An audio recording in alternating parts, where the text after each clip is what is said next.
IVM.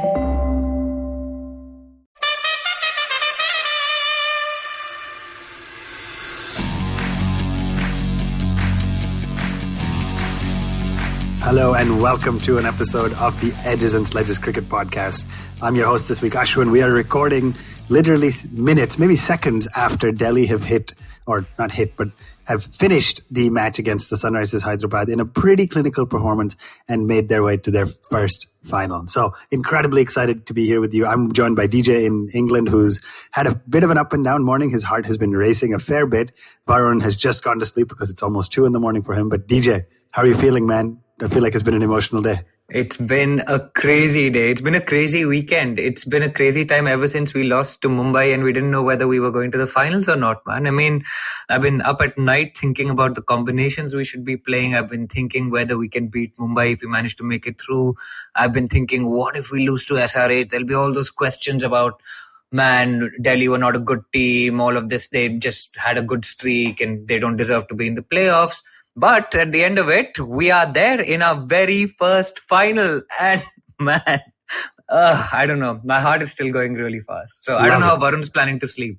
Yeah, I think he'll be tossing and turning for a while. But Delhi's first ever final for a team from Delhi, right? It was the Daredevils first and the Capitals. They've never made a final before. The first ever final. Just unbelievable, right? And what was really interesting, DJ, is in the midweek show, you predicted this, right? We said when you come top 2, you get 2 chances at making the final. We lost that first one, but came good in the second one. So it will be a Delhi versus Mumbai final. So excited. I feel like I could talk about the Hyderabad match, but we want to spend this episode talking through all 3 of the playoff games that have happened so far. And again, Tuesday morning, my time, Tuesday evening, will be a Delhi versus Mumbai finals. It's going to be incredible. It's going to be electric. So let's start with the first qualifier, right? Again, by coming top 2, Delhi and Mumbai both got a shot at qualifier 1. Mumbai was sent in to bat first, actually. Iyer won the toss and chose to chase. And a couple of interesting things. So DJ, let's start with the team selection, right? Daniel Sams gets that 5th bowler spot and that 4th overseas spot. And Prithvi Shaw remains at the top of the order. Ajinkya Rahane is bowling. In a qualifier, was it the right call to not only play Daniel Sams, but give him the first over of the match? Because obviously in hindsight, we know Quinton de Kock went after him and obviously propelled Mumbai to a huge total. Yeah, man. I mean, you know my thoughts on Sams. We spoke about this on the midweek episode. I was backing Lamichhane to come in the qualifiers and take that last overseas spot at the cost of Hetmeyer, because if you were playing 3 overseas bowlers, he is clearly the better bowler. And I actually believe that we needed to put our best bowlers out there, whether it was spinners or quicks. But clearly, the team management, which includes some Australians, went with the Australian all-rounder Daniel Sams, and it seemed like such a negative move trying to give him that first over. I mean, a guy like Quinton de Kock just saw it, licked his lips, and just went after it. It was almost like being back in 2003 with Zahir Khan bowling that first over against Hayden and Gilchrist, right? Delhi were out of it from that very first over on the back foot, and you're never going to beat a team like Mumbai if you start off negative. And the mindset seemed negative, trying to already in kind of loss limitation mode or damage control mode from ball 1, which, I mean, you're never going to beat Mumbai doing that. They've won the IPL 4 times, and Delhi I thought they were completely off the mark with that. Yeah, I think well said. One of the things I've been saying for a while, but I'll repeat again, is even going into the finals now, process that for a second, Delhi's going to the finals of the IPL. But even going into the finals, Delhi has not yet figured out that 5th bowling option, right? They started this season with Ishant, then played Harshal Patel, Avesh Khan played a game, Tushar Deshpande has played, then they played Daniel Sams, of course, Praveen Dubey. So pretty much everybody, I think, in the squad except Sandeep Lamichhane. But is that, DJ, before we talk about the rest of the match, because in this case, by the way, Mumbai made Rabada and Nokia look like amateurs, but is that going to be a problem for Delhi going into the final, that you still haven't quite nailed down that 5th bowler? So it is going to be something that Mumbai definitely target. Today we saw the cracks, so to speak, covered a little bit by Marcus Stoinis bowling well, and he had a great day today. But I would suspect that Delhi will be more exposed. They were fairly exposed today by the class of Kane Williamson and even Samad taking them on. But I think Pollard, Krunal, Hardik, de Kock, Rohit and Sky are a different proposition, man. So they will be going after that fifth bowler. So Delhi need to get their act together and work out what their combination is going to be. Yeah, well said. So let's just quickly run down that. It honestly feels like a very standard, very clinical Mumbai innings, right? De Kock got off to a great start. Rohit hasn't quite found form. I should have mentioned he came back into the side, not just as captain, but as opener. Hasn't quite found form. But De Kock got off to a great start. Surya Kumar Yadav made a 50 off 38 balls. Just, again, so clinical. He's being called India's Mr. 360. Just hits the ball all around the ground, looked great. Pollard perished pretty quickly. Krunal Pandya didn't do much. But then Ishan Kishan bumped from opener to number 4, made 55 off 30 balls. And then Hardik Pandya came and finished the innings off with 37 off 14, getting Mumbai to 200. Honestly, DJ, this is kind of the template, right? You have one of the openers does well, one of the two Indian guys does well, Yadav or Kishan, sometimes it's with Tiwari, and then one of Pollard or Hardik does well at the end to finish them off. They have got such a rock-solid side.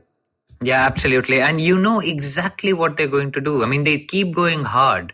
And we speak later in the show to some Mumbai Indians fans, but they keep going hard, even though they're in their 40s. Like we saw Quinton de Kock, he'd get to 40, or Rohit Sharma, if he got to... Quinton de Kock actually got to 40 in this game. And he kept going at the bowling because he knew he had all these awesome players to follow him. He had Sky, you had Kishan, you had Pollard, you had Krunal, you had Hardik. And I mean, it's such a template that they've set, and it's a difference between them and the other sides. Like even today, when Delhi were batting, we didn't have the certainty of that explosion at the end, which Hardik Pandya striking at 264 can give you, right? So, yeah, just a great innings by them. Yeah, absolutely. So, again, Delhi's bowlers came up short. Ashwin looked really good, by the way, 3 for 29, but everybody else, right? Nokia gave 50 runs.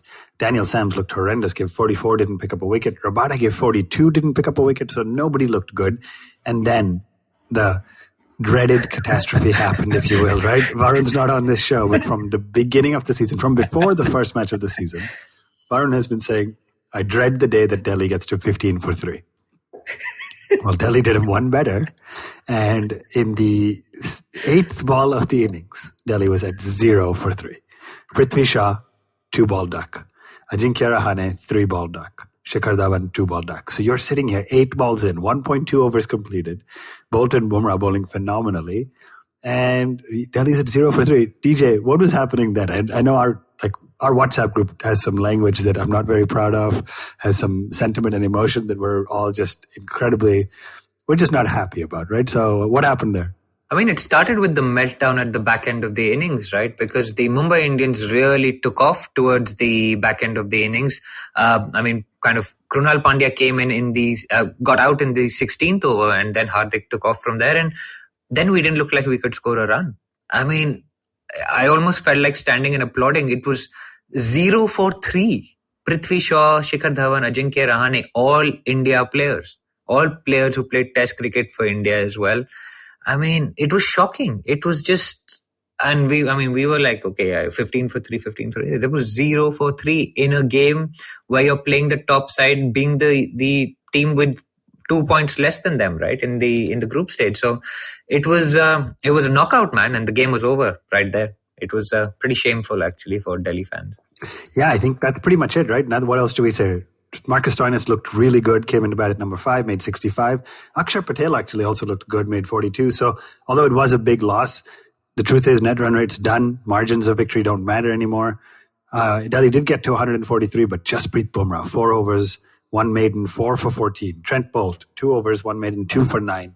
They just looked outstanding. And again, for the record, for those who've been following our show and how we catalog the journey of Delhi players who leave to go elsewhere and do great, Trent Bolt is one of them. We let him go last year. He's gone to the Mumbai Indians, replaced Malinga, and found amazing form. So I don't personally, DJ, I'm not going to get into that too much. I don't personally regret that because I think Rabada and Nokia have done well. But just sad that he went to Mumbai and has done well. So Mumbai Indians is through to the final, sort of as we expected. DJ, actually, you predicted it. I think you were the more rational prediction. I was the more hopeful one. Now you wanted the DC RCB final, right? That was the way to get to it. I did, yeah. That was the only way to get to it, right? So I was more hopeful. Obviously, we knew on paper Mumbai is the better side. But then we went to Abu Dhabi for Hyderabad versus Bangalore in the eliminator. So remember, the team who loses this is out. The team who wins this is waiting to play Delhi again, right? Let's talk through this one, DJ. RCB batted first, right? I think, if I'm not mistaken, Warner won the toss and opted to chase. So it felt like, I think 8 of the last 9 matches were won chasing. So it felt like the right strategy. RCB goes in, has to bat first and put up a reasonable total against a very, very strong Hyderabad batting side. And obviously the wicket felt a little bit slow, but ended up with 131. Just not good enough, right? 1, 2, 3, 4, 5. 5 batsmen got out in single digits. 2 were stuck not out in single digits. So it really just came down to Aaron Finch making a run of ball 32 and De Villiers making 56, but nobody came to the party. They made 131 in 20 overs. Walk me through that, TJ. Yeah, interesting. Firstly, I thought Kohli coming up the order in a knockout game. I've been saying all along he needs to be opening the batting. Didn't work this time. Failed in a knockout game, so there will be all sorts of stats being thrown around. But, class player, unlucky, caught down the leg side, kind of ball got big on him. So, but De Villiers, he didn't really take off. But how much can one man do? I mean, he's Superman, but, even he can't basically score all the runs. He got 56 of the 131 runs that these guys scored. And it was not a great innings. The wicket looked a little bit hard to bat on, but what they really needed was not to do crazy things like get run out of a free hit. I've never seen that before, man. It was insane. Moeen Ali, who came in for this game, faces a free hit. First ball is a no ball, and he hits the free hit to cover point, and Rashid Khan runs him out with a direct hit. And it was it literally sums up RCB's season, that just not able to think clearly when the pressure is on. And it's unfortunate because, they played some good cricket through the season, and they were outdone by the clinical Mr. Williamson, which I'm sure we will talk about later. What a class player that guy is. Yeah, I think you said it really well. So good summary, 131. I think interesting choice to bring Adam Zampa back in. And so as you think about the chase then, Hyderabad needed 132. They would have backed themselves any day of the week. Goswami got out in the first over. So Delhi scenes almost when you lose a first wicket in the first over. Then they consolidated for the power play. David Warner got out as well. Both those wickets were by Mohammad Siraj. And then Zampa gets a brilliant wicket of Manish Pandey. Looks really good out there. Ends up bowling 4 overs, just 1 for 12. But Kane Williamson, a genius, absolutely. Across all formats. And when you look at him in T20 cricket, it's almost unbelievable to think he didn't play every game this season because he was left out in favor of Bairstow, who is also a fantastic limited overs talent. But Williamson, calm, collected at the chase, navigates him, takes him home, 50 off 44 balls. It looked like he was going to get close at one point, but then Jason Holder joined him at the crease, made 24 of 20. At one point, you're sitting there thinking, Hyderabad's 4 overseas players have all captained their sides, right? Their national sides. David Warner has stepped in at times. Kane Williamson, Jason Holder, obviously captains of New Zealand and the West Indies, and Rashid Khan, limited over skipper for Afghanistan. How important, DJ, was it in a chase, in a knockout match for Williamson and Holder with the immense amount of experience they have to be there to see them home? Yeah, just soaking up that pressure, because RCB actually believed that they could defend these runs, and they took it all the way to the 20th over. Remember, Sunrisers had a meltdown against the Kings 11 Punjab as well, chasing 126. They didn't actually get home. So there would have been some butterflies in the dugout there against a total which wasn't a huge total. So it kind of like a run a ball-ish total. But Jason Holder, it came down to 8 of 4, remember. It looks fine in the final analysis, but Holder hit 2 fantastic boundaries at the end of it. And again, it was brought home by 2 very underrated T20 players, right? It was brought in by Kane Williamson, who, when you think of him classic test player, maybe a one-day player, rotates the strike in the middle overs. You don't think of him as a T20 batsman. And Holder as well, you kind of think of him as a test all-rounder, hits the deck.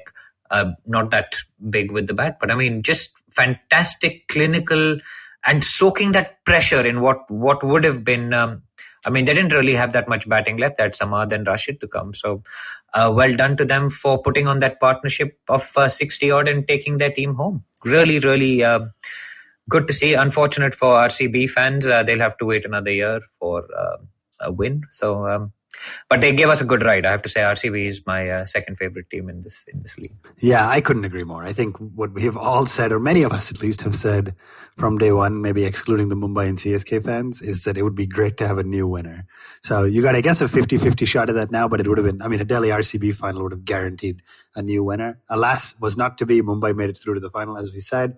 And, Hyderabad was just a better team on the day. And I think a lot of interesting discussion to be had maybe after the IPL about this idea of test players. Can they translate their skills, right? Kane Williamson, again, a phenomenal example of a batsman who's been able to translate his skills over. Jason Holder, I mean, he did well with the bat today, but he's also taken 14 wickets in just the 7 matches he played. So he's really added a lot of depth and dimension to the Sunrisers Hyderabad bowling attack. So Hyderabad beat Delhi twice in the group stages in both the matches. And so, of course, we're a little bit nervous. But a playoff is a playoff and a knockout match is a knockout match, right? So let's talk about today's game. Catch our breath, DJ. We get to relive it again with our listeners. But Shreyas Iyer won the toss again, which is very exciting. But counter to the kind of conventional wisdom, won the toss and chose to bat first. So let's talk through the toss and the team selection, right? Won the toss, chose to bat. Hetmeyer's back in and comes in for Prithvi Shaw, which is a big choice. And then Daniel Sams gets left out and gets picked, or instead gets picked Praveen Dubey, the leg spinner. What were we thinking at that point? So I think Sams was never going to play after that performance. He hasn't got a wicket in this IPL, right? And he's gone at like 10 runs and over. So no chance he was going to play the next game, although he was Australian and the management involves Ricky. I don't think we were going to play Sandeep Lamichhane just because we've literally given, I think he pointed out, we've given everyone else on the bench a game other than him. So I didn't see him coming into this must-win game. So they brought in the next best thing, which is a leg spinner in the name of Praveen Dubey, and he did it okay. But with the toss, I think we'd seen Sunrisers win some chases with no wickets down. We've seen them chase the last game. But I think Delhi backed their strength in this case, which was to bat first, put the runs on the board, and then try and defend that total, which, we'll talk through the entire game. But I think that's the thinking, that they, rather than worry about the strength of the opposition, they went with their own strength and they said, we're going to bat first. And it worked out well in the end, thankfully. Right. So I forgot to mention, by the way, when we talked about that fifth bowler, Mohit Sharma also played. And then Amit Mishra was obviously that other bowler who I played early on but didn't get a look. So we have probably given every other bowler in the team a chance except Sandeep Lamichhane, and Kemo Paul hasn't played this year either, if you consider him a bowler. But Delhi comes out to bat. Marcus Stoinis and Shikhar Dhawan. So Stoinis batted well in the previous game. He has had tremendous success in the Big Bash as an opener. We talked a lot before the start of the season about how maybe Stoinis will open. It took until now until they realized basically Shaw's had a very, very, very poor patch of form, if you will. And so they brought in Stoinis and Dhawan to open. In hindsight, I mean, they put up 86 runs in 8.2 overs, Delhi's best power play. I think the fun stat I read on Twitter was Shikhar Dhawan and Stoinis put up 65 for 0 in the power play, which is more than the last 10 opening partnerships Delhi has had combined. In the previous 10 matches combined, Delhi's openers haven't made 65 runs. I didn't verify that stat for myself, but I saw it, so I'm assuming it's true. It feels right, though. It does feel right? It feels like Shaw's been getting bowled in the first few overs. And Rahane's been getting LBW. Oh, boy. It's just been brutal. So, anyway, all that said, was that the right call, DJ? Stoinis came out, made 38 of 27, got bowled by a good Rashid Khan delivery. So I don't blame him for that. But a good opening partnership, right? Big call, man. I wasn't sure whether it was the right call when it was made. I mean, I thought Ajinkya and Shikhar... I've actually just started calling him Shekhar, by the way, in real life. Yeah, which is great. I think people think we don't know it, but for those who are in the know, it's a running inside joke because Saurav Ganguly, our friend in the BCCI and former favorite captain, calls him Shikhar Dhawan. And so we all purposely mispronounce his name just because. But anyway, keep going. But I think I've mispronounced it so much, I've actually started calling him Shekhar Dhawan. But I thought Shikhar and Ajinkya would have been a good opening pair after the disaster of the 0 for 3, right? I would have been, at least they've played test cricket, they've got decent techniques. But big call doing this in a eliminator, effectively, an elimination knockout game. So, and it came off. There was the contribution by Jason Holder, who dropped Stoinis when he was on 3. And then got taken for a bunch of runs. So I will take credit for that since I captained Holder in this game and I captained Rohit Sharma in the other qualifier for Delhi. So I've been jinxing all my captains happily on the other side. We will give you credit for that. Let's go with it, sure. But very interesting, right? So Stoinis and Dhawan, Shreyas Iyer walked in at 1. He has looked scratchy this whole kind of tournament. I've been captaining him because I think he's due, but it hasn't worked in my favor. I've dropped in the fantasy standings again. But the more interesting choice is that at number 4, you could have played Rahane. You could have walked in. You could have had Rishabh Pant walk in. And in walked Shimron Hetmeyer, which again, we were all surprised by because he didn't play the last couple of games. He walked back into the side today. And he actually made 42 of 22, stayed not out at the end, and got Delhi. It wasn't a great finish, like you said. It wasn't a Hardik Pandya-esque finish. But man, 42 of 22 at number 4, you take it, right? Not out. Made 180, got the team to 189. Thoughts on that? Oh, 100%. And I suspect a lot of the reason for that, him walking in at 4, is actually the form of our boy Rishabh Pant, man. He looked horrendous today. Have you ever seen him look that? I know he looks ugly, but I mean, he got out for 3 in the other game of 8 balls. He got out. I mean, his head was all over the place today. Like literally his physical head was in a different postcode from where the ball was. He's like, what is happening? I mean, he only played 3 balls, but all 3 of them looked very ugly. He fell over on one of them. So even when you play 3 balls, you get to see the classic patented Rishabh Pant fall over. But honestly, I'm just disappointed by that. And what's tough is with Shaw and Pant both in bad form. They dropped Shaw. They haven't dropped Pant because arguably he didn't bat as much. But it's worth remembering, like, this is a guy who's had such phenomenal IPL seasons before. His strike rate this year is 109. And you may look and say, okay, data sets can be misleading. That's not it. He hasn't played enough, etc. He's striking at 109 in the whole tournament. And he's faced 264 balls, I think. So wow, that's really something, right? That's a proper sample size, man. That's 286 or something, 288 runs and 264 balls. That's just incredibly poor. So very unfortunate to see that. But DJ, walking into the break, 189, you managed to get 12 and a half runs and over. Jason Holder went for 50. Shahbaz Nadeem went for 48. Hyderabad looked pretty sloppy in the field, right? There was at least 3 boundaries I can remember that probably shouldn't have been boundaries, and one easy drop catch, one slightly tougher drop catch. So Warner was pretty upset about that. How would both teams be feeling going into the break? So I think Delhi would be upset that they were looking set for 200 and they didn't actually get there. I actually thought maybe Akshar Patel should have come out to bat ahead of Rishabh Pant if we didn't back Pant's finishing abilities, because it's those 10 runs at the end of the day which makes a difference in an IPL game, right? And if your guy isn't in form, just drop him down the order, because you've got people like Akshar who are batting well. So I think Delhi would have felt like they were a little bit short. I felt they were 10 runs short at least. But on the other hand, they would have known that Sunrisers hasn't scored more than 174, batting second this entire season. They've won a lot of games sometimes with no wickets down, like the Saha-Warner partnerships, right? But that's around 150-ish, those chases. So you have to take less risk. When you go from 150 to 190, suddenly those risks have to be much higher. So I think Delhi would have been confident with their bowling attack. But there was dew as well. So at the halfway mark, I genuinely think it was a 50-50 game with the dew and the conditions, and Delhi having 3 spinners, right? It's harder for the spinners to grip the ball when the dew comes down. Yeah, agree. So both teams would have been backing themselves, I guess. And then we've just seen how clutch David Warner has been, not just in this season, but in every IPL season. He is an IPL genius. And Rabada comes in the second over of the match. It's 12. I think they made 12 runs off the first over. And then the second over of the match, Rabada comes steaming in, bowls a great Yorker, cramps him up for room, ball bounces off his pad and hits the stumps. We were all just elated, right, in that moment to see David Warner walking back to the pavilion when Delhi's defending 189. How critical was that? By the way, Priyam Garg walked out to open. I should have mentioned that. Saha's still injured. He looked okay at the beginning, but man, getting Warner in that second over is pretty important, right? Yeah, absolutely. And the funny thing was we were talking about, there was a poll on screen at that point saying whose Yorkers are better, Rabada or Natarajan. And I'm just like, are you even joking? Is this some kind of joke? Rabada bowls his Yorkers at 150 kilometers per hour. I mean, in fairness, Natarajan is maybe more consistent. He gets more Yorkers. Rabada bowls some full tosses and some half volleys as well. But yeah, I think that's a funny parallel. He's probably more consistent. I mean, he got that AB de Villiers wicket and they were comparing it to Bumrah. But I'm just like, there's such a difference. You're getting Shikhar Dhawan bowled with the new ball, right? That's what Bumrah did in the first game. And although Natarajan has done very well this season, I just thought that was quite funny. But coming back to that wicket, man, huge wicket. In a knockout game, an experienced player like David Warner, if he'd stayed in, Delhi would have been extremely stressed, and Delhi fans would have probably had a heart attack a minute.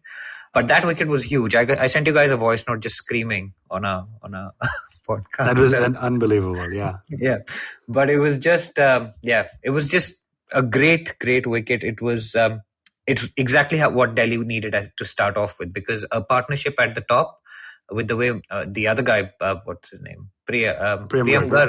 Yeah, he was going as well because he'd come out with a mandate to hit the ball for 6, and it looked dangerous. So huge wicket for Delhi, as Warner always is. Yeah, I think well said. And then, just to keep racing through, because I know we can spend hours talking about this match, but fifth over of the power play, this is where the lack of a third full-time pacer comes in, right? You don't want to bowl. You had already bowled 2 Nokia and 2 Rabada overs at the end of 4, I think, if that's right. No, Ashwin bowled 1. So you'd bowled 2 Nokia and 1 Rabada over. And the fifth over, then you give it to Marcus Stoinis because he's a quick option, but he's your part-timer, right? He's opened the batting as well. And picks up a wicket on the 4th ball, picks up a wicket on the 6th ball. We are 5 overs, 44 for 3, starting to celebrate a little bit, right? And this is what I mean about the emotional roller coaster, because Warner gets out quickly, then they hit back, make 44 runs in the next 4 overs, and then the 3 wickets fall, or the 2 wickets fall to make it a combined 3. So at 44 for 3, DJ, we were all kind of celebrating, but you also know that, oh no, Kane Williamson and Jason Holder are batting. These are the same 2 guys that took home the Sunrisers in the previous game, right? Absolutely. And on those Marcus Stoinis wickets, man, there were 2 rubbish balls and there were 2 wicket-taking balls. And that's been the story of the season. I mean, it was fitting that he brought us back into the game because I go all the way back to that first Super Over on the first weekend of this IPL. And that was Marcus Stoinis taking 2 wickets for Delhi, right? So, yeah, he has been the magic touch this season, and long may he continue. Yeah, well said. So enough said, I think, about Kane Williamson, the genius already. He batted phenomenally. Hit 5 fours, 4 sixes. Match is getting closer. At one point, they needed 62 off just 32 balls, 61 off the last 5 overs. At that point, Delhi fans were starting to lose hope a little bit. We've been down this journey before. We've been through this emotional roller coaster, but we were starting to lose just a little bit of hope. And then Jason Holder gets out. Oh, I'm sorry, Jason Holder got out in the 12th. Then Kane Williamson gets out at 16.5 by that man, Marcus Stoinis. So he has now made a 60 in the previous game, made 38 in this match, picked up his 3rd wicket. When Kane Williamson got out, we all breathed a pretty big sigh of relief, right? Man, that was the big wicket, right? At that point, is that the Dream 11 game-changing moment of the match? Are they paying us for this? I don't know. Maybe not. Maybe we don't give them a free sponsorship. Okay, cool. But I mean, at that point, I was already thinking, man, if we lose this game, we haven't lost this game to the Sunrisers. We've lost the game. The Delhi Capitals have lost the game to Kane Williamson pretty much single-handedly, right? But that wicket, again, the man with the magic touch, the golden arm, Midas touch, whatever you want to call it, Marcus Stoinis comes in, picks up his 3rd wicket, caught by Rabada in the outfield. And I just want to say, actually, the Delhi fielding was outstanding today. It was brilliant. I can't remember a single fumble.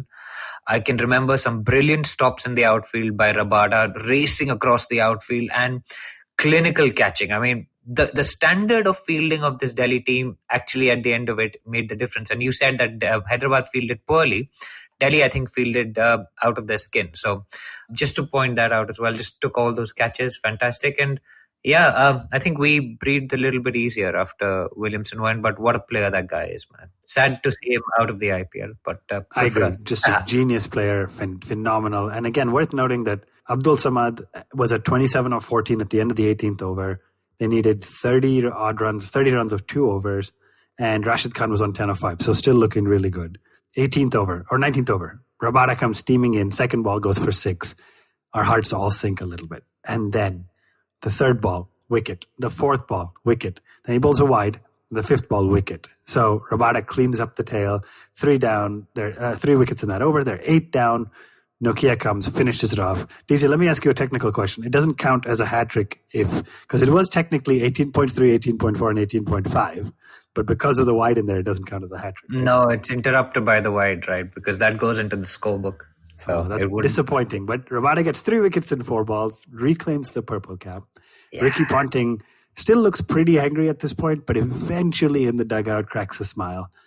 The Delhi Capitals are through to the finals of their first ever IPL. Whew, time to take a little bit of a deep breath. It's been one of those days. At the same time. Yeah, I know. It's just been one of those days. One of those tournaments, one of those months, just outstanding. We could not be happier as fans. But what an IPL with all these quicks doing brilliantly. Bumrah, Bolt, Pat Cummins in that last KKR game, like Rabada in today's game. I mean, this IPL has really been an exhibition of quick bowling, don't you think? It really has. I mean, it's just, honestly, we all sat here and saying, hey, the matches are in the UAE. This is going to be all about spin, all about spin. Everything that's going to come down to this IPL is going to be spinners. And we were all wrong. The quick bowlers have been phenomenal. So I know Mumbai's beaten Delhi 3 times. I'm going to wrap this segment before we take a break and ask you for a prediction. But I think there's no better pairing for the finals than Bumrah and Bolt versus Rabada and Nokia, because that's what this IPL has been all about for me. So DJ, on that note, Bumrah and Bolt versus Rabada and Nokia. Who's going to take down the finals? So I've told you my prediction. I'm backing Delhi to win this whole show. I mean, pull out a brilliant performance in the final. We've got there somehow, kicking and screaming, scraping our way with our fingernails, climbing up the wall, somehow managing to get over it. And now we're there. Now we are in. Delhi Capitals are in their first ever final. It has been a fantastic IPL played under extraordinary circumstances. 2020 has been a crazy year for all of us, man. And I mean, man to man, genuinely, if Delhi play to their potential, they can give Mumbai a real run for their money. We really can, because we've got the players to do it. We just need them all to fire at the same time. So remember the Champions Trophy 2017? I think some of us have pretty bad memories of that tournament. Of course. So I'm going for that, but this time we're not supporting India. Exactly. I couldn't agree more. I think my prediction was the same. I really want Delhi to take it home. There's no question in anybody's mind that on paper and on form, Mumbai is the stronger side. It all comes down to 40 overs of cricket. You need to play some really good cricket that day. So Shreyas Iyer and the boys, we will all be cheering for you and backing you. I know it's going to be a tough contest, but we're very excited. So perfectly timely, actually, for the second half of this show, we have some Mumbai Indians fans to wrap up our 8 weeks of fan listener episodes. A huge thank you to all of you who've joined us on the show. It's been phenomenal chatting with you, getting to know some of our listeners a bit better.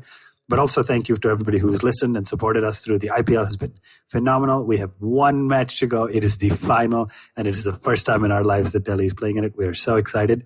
Stay tuned for the second half. Just a quick reminder, when we recorded with Mumbai fans, they did not actually know who they'd be facing in the final. So that's a little bit of a distinction, but that's the nature of timing. We'll be right back after this break. Hello, everybody. Welcome to another awesome week on the IVM Podcast Network. If you're not following us on social media, please do. We're IVM Podcast on Twitter, Facebook, and Instagram. It's been a really, really great week on the network. Let me make a couple of recommendations to you guys. Agla Station Adulthood, they have an extraordinary episode on relationships. Ritasha and Ayushi, as always, do a bang-up job. I think you'll really enjoy that conversation. Check out Edges and Sledges, where DJ Ashwin and Varun have been talking to fans from different IPL teams on every episode. It's a really, really interesting project they've taken on during the course of the IPL. And as it comes to a conclusion, I'm sure you'll love to hear the thoughts on the tournament as a whole. I want to mention Uncle Please Sit. They had a really great episode which dove into why is pollution so bad. And I think that given the circumstances we're dealing with right now, it makes a ton of sense to listen to that. Cyrus had a really great week on his show as well. On the Monday episode, he spoke to Raj and DK about all kinds of stuff. He was in one of their early movies. Definitely a fun conversation. Do check that out. And finally, let me talk to you about the Wire Talks with Siddharth Bhatia. We're very excited about this show. On the first episode, Jairam Ramesh is there having conversation with Siddharth Bhatia about the legacy of Indira Gandhi. I think you will really, really get something out of this. Do give it a listen. And with that, let me get you back to your show. Right. So this week, as mentioned earlier, we've got the Mumbai Indians fans with us. So we've got Aditya, Sumit, and Abhinav. And, you know, as much as we hate Mumbai Indians right now, we are very happy to talk to you guys on this show. Let me just recap. The last Mumbai Indians game was the first game of the playoff where you guys thrashed the Delhi Capitals. And I think thrashed, I couldn't find a worse word to use, actually. For the third time in the season. So absolute carnage. But before we get into Mumbai Indians, let me quickly go around and let me just ask you guys, you know, just introduce yourselves and let us know how you've been connected to the Mumbai Indians franchise and for how long. Aditya, let me start with you. Hey guys, I am Aditya. Born and brought up in Bombay, past 40 years I'm staying over here. So obviously, you know, my default team will always be Mumbai. This goes without saying. And the best part about, you know, I will say the Mumbaikar attitude, as they say, the Mumbai so-called attitude, that's been seen in Mumbai Indian fans. We are extremely loyal, but also we are critical. We are critical. If something is wrong, we end up, I mean, that's how it is. If something is not going wrong, we we do have the responsibility to ask the team. We do have the responsibility to ask them, the players. The involvement is always there for any Mumbai Indian fans. And of course, as I said, that like ever since the team was formed, been a huge fan of the team, been supporting that team throughout. Awesome. Yeah, you mentioned if something goes wrong, that is the right word to use. And because sorry to cut you again. Now I don't need to. I'm not comparing, but I'm just giving an example. RCB fans are probably the most nicest people on this planet. They've been supporting through that team. Like, they defend that team like anything. I'm like, wow, I wish if tomorrow I become celebrity, I need to have fans like this. I mean, one of the most, and Mumbai Indians are definitely not like that. If something goes, other day there was this question, one of the leading, or I can safely say number 2 India's current playing player is playing. He's not there in the Australian team, okay, and he ends up having a golden duck. That was not acceptable. Fair enough, you may be a captain of a team, but then if you're not performing, the accountability needs to be there. Yeah, so hold that thought. We're going to get into all of these things that you mentioned. So right. I'm going to come to you. Quick introduction from your side. Yeah, I was not born and brought up in Mumbai, but Mumbai has been my karm bhumi for like last 16 years. So, supporting Mumbai Indians since inception. The biggest reason is one, I'm based out of Mumbai, and second is, it's God's own team, right? So, I'm a huge SRT fan, and after that, I'm a huge Rohit Sharma fan. I like Virat, but I like Rohit more over, Virat. So Mumbai is where my heart is. Mumbai is where my soul is. So that's why I always. Nice, man. It feels terrible to not be able to kind of reply to you guys with anything because you all are so good. But I just have to be very sweet and nice on this podcast. Let me come to you, Abhinav. Give us your journey as a fan. Yeah, hi guys. I'm Abhinav, and I'm a 26-year-old lawyer from Gurgaon, and I've been a Mumbai Indians fan right since 2008, and primarily the reason was the God himself, Sachin. I've like every one of you here, I've been a massive SRT Sachin fan right since my childhood, and the reason that drew me in was not only Sachin, but also because they actually gave me my fantasy dream opening pair that I would have wanted to see in world cricket, Sachin and the son of Jayasuriya. They were giving me that. And so that kind of drew me in. And the first season, I remember that fabulous 100 that Jayasuriya scored against the Chennai Super Kings. I think 114 not out of 48 deliveries only. I think that was the fastest 100 of the season till Yusuf Pathan broke that record against MI only. So that was there. 37 balls. He broke it in 37. Jayasuriya had it in 48. So it was a good. Sachin Tendulkar and the Sachin Jayasuriya opening pair, it was the one that gave me the reason to support Mumbai Indians from 2008. And I mean, even today, it's still God's team, even if he is not playing on the pitch now. But still, so that's why I still connected to them.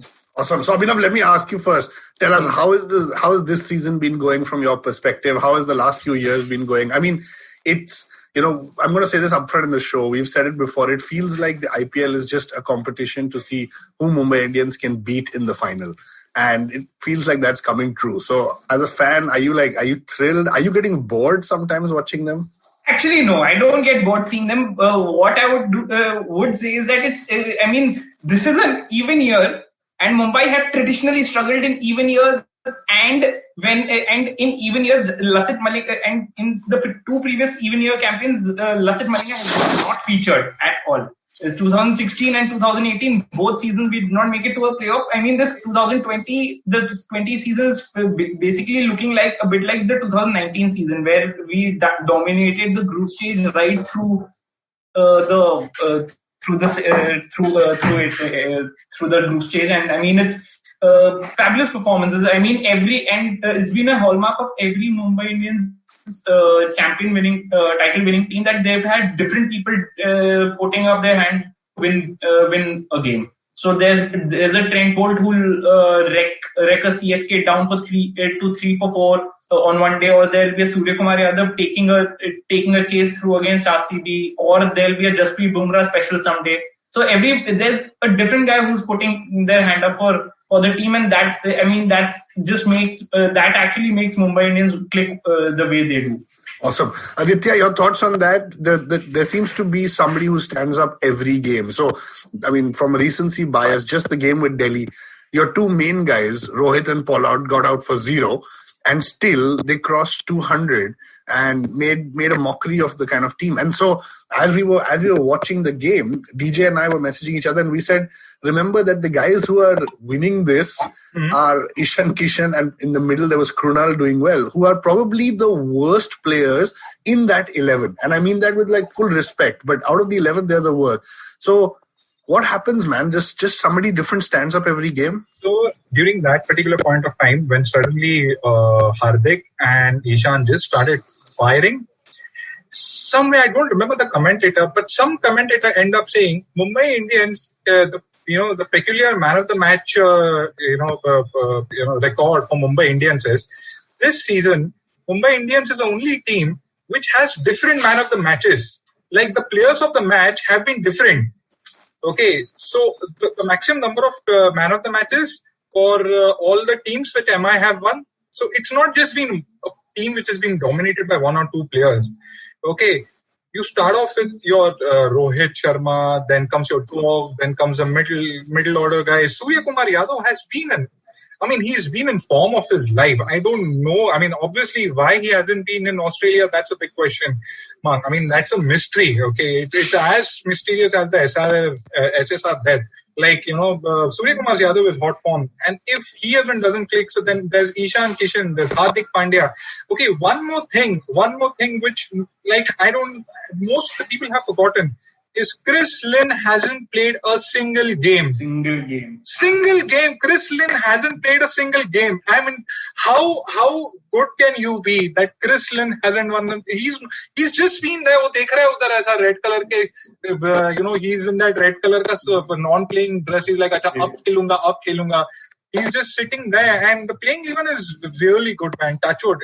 I remember the late 90s to early, not even the late 90s to mid 2000 Australian team. Mumbai Indians in this season has been that team. It's been that team. It's just been ruthless, completely calculatedly. The way they have defeated opponents has been superb. Absolutely. Actually, it also gets boring at times, to be very honest. but that's fine. I'm fine with getting bored that way. Basically, of winning. You give them even a quarter. Give them a quarter, they'll take the whole. Correct. I'll tell you another example. Okay, Ishan Kishan was on 14-9, if I'm not wrong. Okay, and 194 was the score last match. Yes. This guy ends up hitting a 6. That was arrogance at its best. That was pure arrogance. And it was an offside to Ostrom ball. Suddenly this guy hits the 6. I'm like, this is pure arrogance. Basically, we are going to be hated by everyone. Aditya, he basically took a page out of his best buddy's book. Rishabh Pant, who likes to play slightly iffy, ugly-looking shots for 6, he basically took a page out of his book and he just went over the offside with absolutely no sense of body control. We don't need to talk about Pant because Pant is one of the favorite players of these guys. So if we talk more about Rishabh Pant, we will be abruptly disconnected by the way news anchors do. But yeah, we've decided we're going to take a little break from Rishabh Pant. Sumit, let me come to you. We have a question on Twitter from Jayesh Khabar, and he says, Mumbai Indians has been the most dominant team in the IPL. In the larger context of this game, apart from the fact that you guys are Mumbai Indians fan, do you think this is good for T20 cricket in India, for the IPL, that one team, one region is so dominant? And see, if you look at history, right, Mumbai has always been a very dominant team, whether it is a Ranji or, something. They have like one insane number of Ranjis, right? So I don't know. I mean, whether it's a Mumbai culture or a Mumbai blood that, they just do very well at cricket, right? And this, I think it is good because what they do right is that, I was hearing some interviews where they say it is not only these 2 months, right, but the whole long year which they nurture and coach their, player who are not playing for India is something what is very exceptional with Mumbai Indian, right? So somebody was telling that, when they are not playing this 2 months of IPL, they are still going through all these rigorous trainings and, all these schedules, which kind of, helps them to be match ready whenever it is wanted, whenever it is needed, right? And I think, they are, so most of the players they are kind of giving is going to be future for us. So I think it is very good that, we are being so dominant and people are kind of performing at this level, right? I mean, absolutely, it's a good future. Eventually, they will go and play for India, right? I mean, if you leave the IPL aside, you get like great talent from IPL, and they eventually play for India. Like Jasprit Bumrah is an IPL, he's an IPL prodigy. So, yeah, I mean, I think it is great. Yeah, so that would have been my answer as well. DJ, I'm going to come to you, but from an Indian perspective, a Jasprit Bumrah and a Hardik Pandya, two of, I think, apart from Kohli and maybe Rohit Sharma, these guys are the certainties in any format of the game. So we do really have to thank the Mumbai Indians for giving us that, right? Yeah, absolutely. And we have to thank the Ambanis as well as Mahela, as well as Netflix for giving us that documentary. Yeah. Why not? Yeah, I know. I mean, yeah. I need to. The only thing I'm happy about is that documentary was in 2018. It followed that season when Delhi knocked Mumbai out of the playoffs in the last game. Since you have talked about that documentary, okay, the hypocrisy of Indians, this typical hypocrisy of Indians.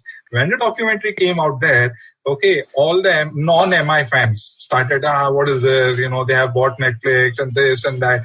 Cut to exactly a year later, when Ashwin ACB comes up with their Ashes tour and, the test documentary, that has been appreciated. I'm like, wow, this is too good.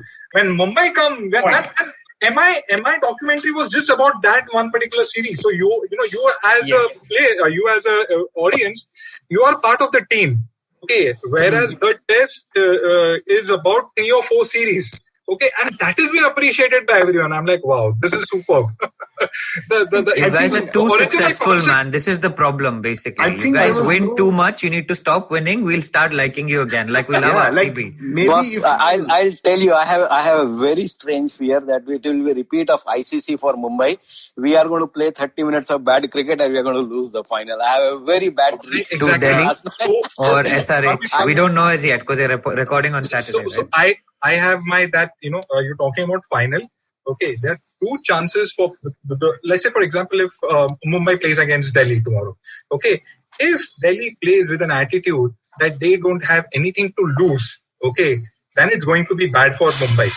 If Sunrisers come, okay, if they think the way they beat Mumbai in the last match, okay, I think so that was the last round robin matches. Okay, the way ruthlessly they beat, if they come with that attitude, it's going to be heavy for Mumbai. But tell me, guys, do either of you? If you all have heard this podcast enough, you know that my memory is terrible. Yes. But I think that the 2 last IPLs that Mumbai won, they won off the last ball. Is that correct? Yes. Yeah. Last ball and the last run. Last run. Like 2017, 1 of 3 needed. 2019, 1 of 2 needed. Yeah. 2017, 2 of 4 needed. And 1 of 4 needed. 2017, 2019 was 1 of 2 needed. Yeah. I think that for me is the interesting part, right? It's not like they've won convincingly in the final. So I don't know. So my gut feel tells me that Sumit might be right. Yeah, I mean, that is, I always have that dream, right? Because, they have played so well so far. It is just like ICC, what happens with India in ICC tournament. They play like rounds matches like the boss. and eventually, they kind of choke in final, and that is my bad dream, right? So Abhinav, I was going to say that what Sumit is saying is correct, but then remember, if you're comparing yourselves to the Australia team of early 2000s, they would win everything anyway, right? So I don't know. What's your view on what's going to happen in the final? I speak as a Mumbai Indians fan. The two one-run margin wins in the two finals of 2017 and 19 is show what a champion team is made of. That in both finals, Mumbai had low scores to defend, had abysmally low scores to defend. I mean, in 2017 they had only 130 to defend. And I think that 130, the only credit goes to Krunal Pandya for having taken us that far.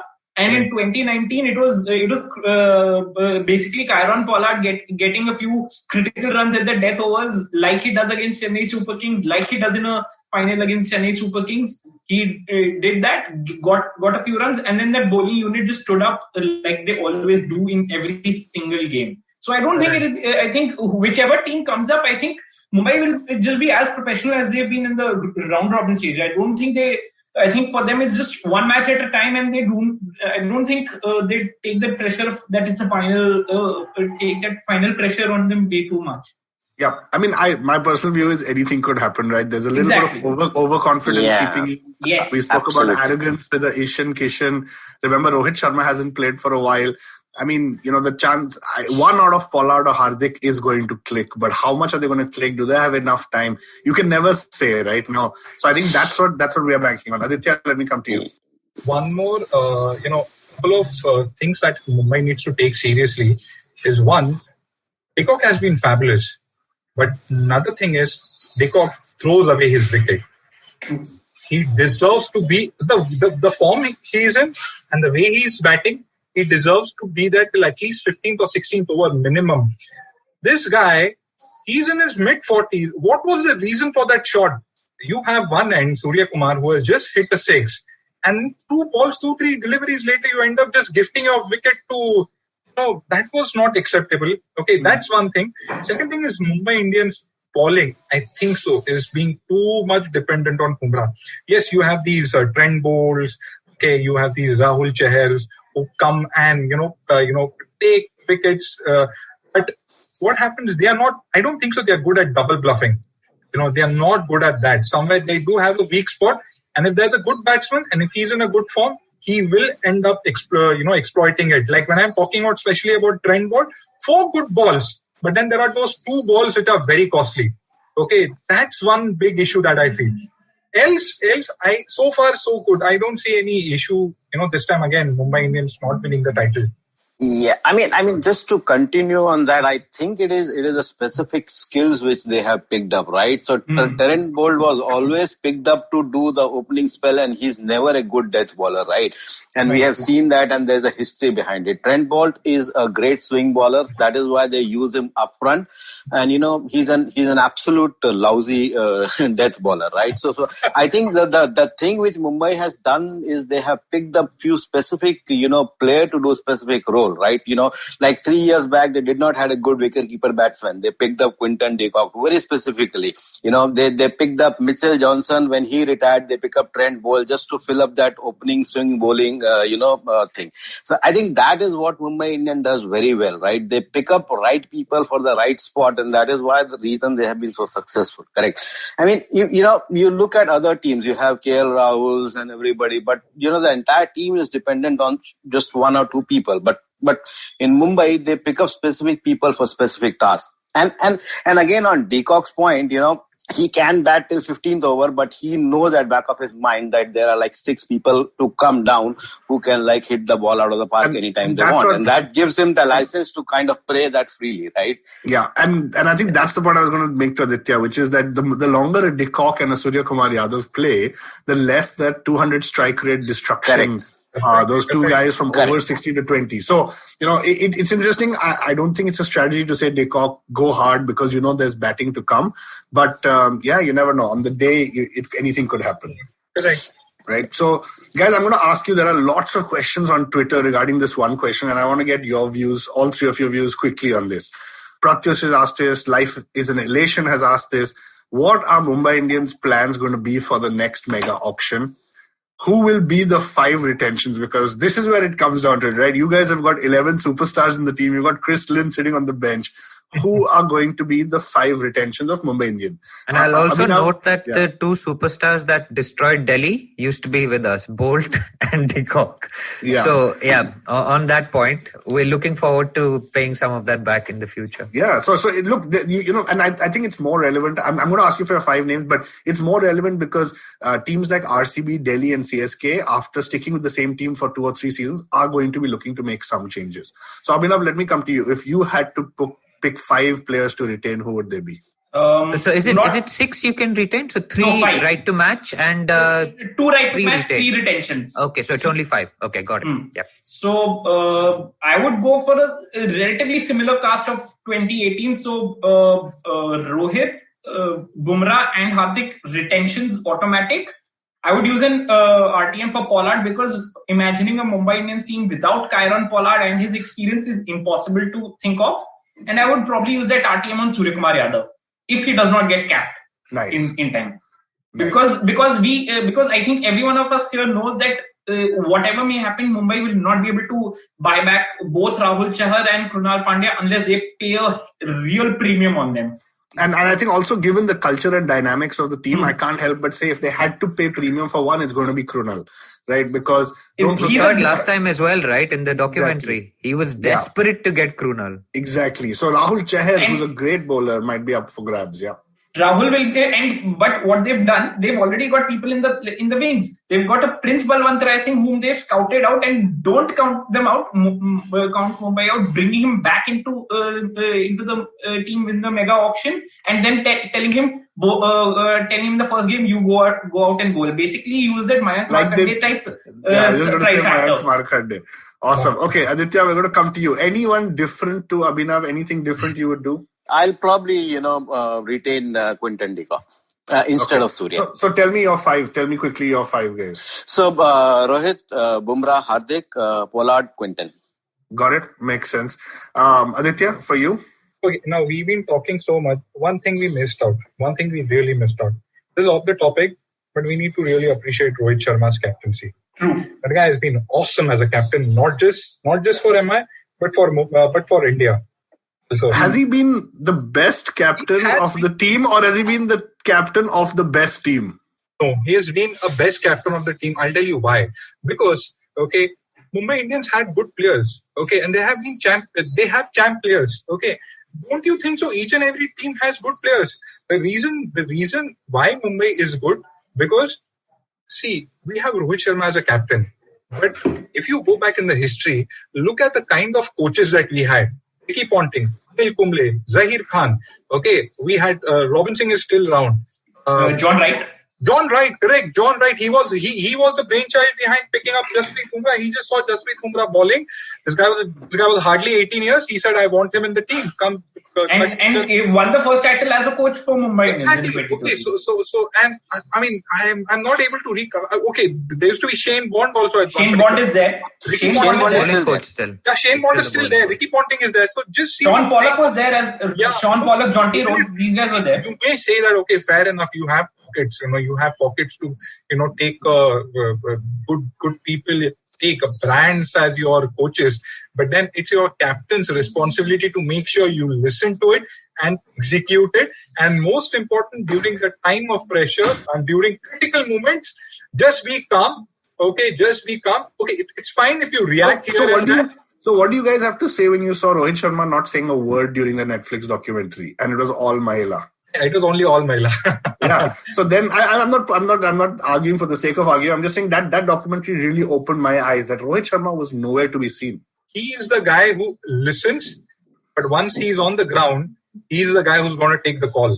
Yes. So I have a question for one of you. Before that, I think so. I forgot to answer the question that you've been asked. So 5 players you're saying in the next IPL, right? So there's going to be Rohit. Hitman is going to be the captain. You have Boom for sure. Hardik for sure. Paulie. 4 players. And 5th player is I may take a calculated risk on Rahul Chahar. I may take a calculated risk. But he's already capped. He can't get retained. Yeah, Rahul Chahar has played that. He has played T20 in West Indies. Yeah, so then Surya Kumar Yadav. At least my batting and bowling has been taken. That's like I have experience. Batsman and bowler who will sort of guide the new guys who will come on board to make everything. So the next week. Okay. And Surya Kumar Yadav has been a Mumbai Ranji captain as well, so he'll add to the leadership as well. Surya Kumar has evolved as a player. Surya Kumar has evolved. He started off with that arrogant guy. Yeah, apparently he was being banned by MCA also. So yeah, Surya Kumar has evolved a lot as a player. Really, and it seems like when he's batting, it seems like he's meditating. This is a very motherhood statement, but you can see it the way he bats. Yes, yeah, absolutely. Especially when Kohli stared at him. DJ, you wanted to say something? That was the best. I remember you guys liking my tweet also. Was it ICC or was it IPL who had tweeted which are your top 5 moments? And I said it goes without. This was the moment for me. Like, the way Surya Kumar Yadav just calmly said "Mehuna" at the end, it was there was swagger personified. There was a Mumbai swagger personified in him. That was I'm there. It's okay. Yeah, that's good to see. So Surya Kumar Yadav, definitely I will retain him for sure because he has not yet played. Thankfully, he has not yet played. So yeah. Awesome. So it looks like all of you have a similar core. DJ, I'm going to come to you if you had a last question to ask. I was just going to ask, am I going to win the title this year? And we're going to ask, it's a yes or no answer. So let's try and keep it short because we've run over time. So Sumit, you first, please, on that one. Yes. Okay, then. Abhinav? Hopefully, yes. Oh, he's done the lawyer thing by sitting on the fence. Perfect. Hedging his bets. Aditya, 5-time champion or just a 4-time champion watching Delhi or Hyderabad lift the Do I need to trophy? give an answer in one word only? Yes or no? One word. It's one word. Oh, 2. Okay. Abhinav's got 2 words. High chances. High chances. Very good. Very good probability. Varun, back to you, man. There you have it, guys. It wasn't as emphatic a yes as I was expecting. I suspect you guys are just being a little bit humble because you know that. Yeah, it's not a question of being humble. It's a very funny game. The last thing we want to be is be overconfident. Boss, jeet gaye, abhi kya, abhi ek. That's not going to happen. As I told you, if Delhi comes with an attitude of okay, we have nothing to lose because that they have been the achievers. That team has been brilliant from nowhere. They have started performing. Okay, if these guys came up with the we have nothing to lose attitude, if suddenly it's DCH comes, Sunrisers comes with an attitude, okay, we defeated them ruthlessly, one more match. So, on paper things look good, but T20 is a very funny game. Exactly. Challenges people very in funny ways. Game. I don't want to take completely my chances. So that's the reason I said maybe. There is that one particular point. Yeah, it sounds diplomatic, but sadly it's true. So that 1 or 2 word answer has now been given. Good. DJ, I'm going to come to you and me as the last words. I think it's going to be a Delhi-Bombay final, and I actually think Delhi is going to win, but I'm going to come to you. But we haven't seen who wins the qualifier. So the question is, are we eating butter chicken, vada pav or biryani on Tuesday? Hyderabad. That's the question. I'm very happy with biryani or butter chicken. I just do not want vada pav. Just one advice for Delhi: just leave Prithvi Shaw out. Yeah. In spite of being a Mumbaiker, I'm saying that yes. Yes. In spite of being a Mumbaiker, I'm saying high time. We see a lot of passion for Delhi, and I really hope there's a Delhi-Bombay final. We'll find out soon enough. But guys, Abhinav, Aditya, Sumit, it's been great chatting with you. Thank you so much for joining. Thanks a lot. Thanks, guys. Pleasure being here. We have been interacting with you guys since 2018. So finally getting onto the podcast is an honor. Let me say something very, very genuinely. Okay, this sounds very cliche, but you guys are doing a really fab job. I'll tell you why. Because I think so. This is the only podcast where I hear no cuss word. Okay, it's genuine. Like they say, it's a game of gentlemen. You can actually hear it. True. As I'm listening, absolutely, there have been no cuss words. Players are not getting abused. There has been no, even if it's just criticism, it's a constructive criticism. Exactly. And on top of that, it doesn't have toxic positivity. So there is a love for the game, which has been spread in a very nice manner. That's precisely the reason I love to listen to you guys. Two things to say about that. One is, first, I hope you noticed DJ didn't interrupt you when you were talking positive things about us. Second, you should get on our WhatsApp chat. I'm sure someday in the future we'll release a WhatsApp chat screenshot that shows you how. Yeah, we'll love to actually get. Guys, that's all we have for today. Thank you so much for joining. And for all the listeners, we hope it's going to be a cracker of a final on Tuesday. Yeah, let's hope. Yeah. Hope it goes down to the wire. There you have it, guys. That's the episode for this week, and it's all to play for on Tuesday. It's going to be Delhi versus Mumbai.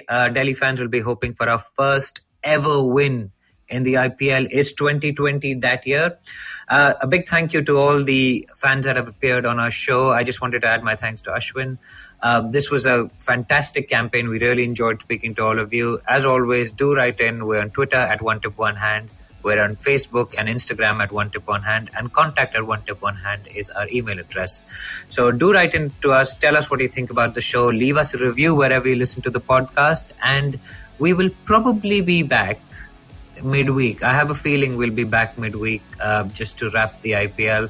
But watch that space. And keep enjoying the final and vote for Delhi.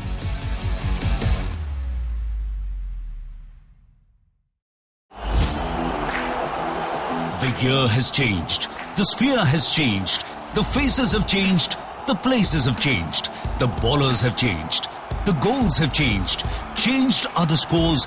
Changed are the cheering roars. Cricket has changed. But things that can never change is passion for cricket and the comfort to watch it at your home, built with SRG's strong and trusted plywood, blockboard and flush door. SRG Ply and Boards, with you since 1895. To know more about us, visit our website on www.srgroupindia.com. Sachin Tendulkar, Virat Kohli, Don Bradman, and now Cyrus Brocha. Okay, probably not in the right company. I mean, Don Bradman is Australian. But it's called Cyrus Says, a wonderful show about everything. Find the show on the IVM Podcast app, ivmpodcast.com, or wherever you listen to podcasts.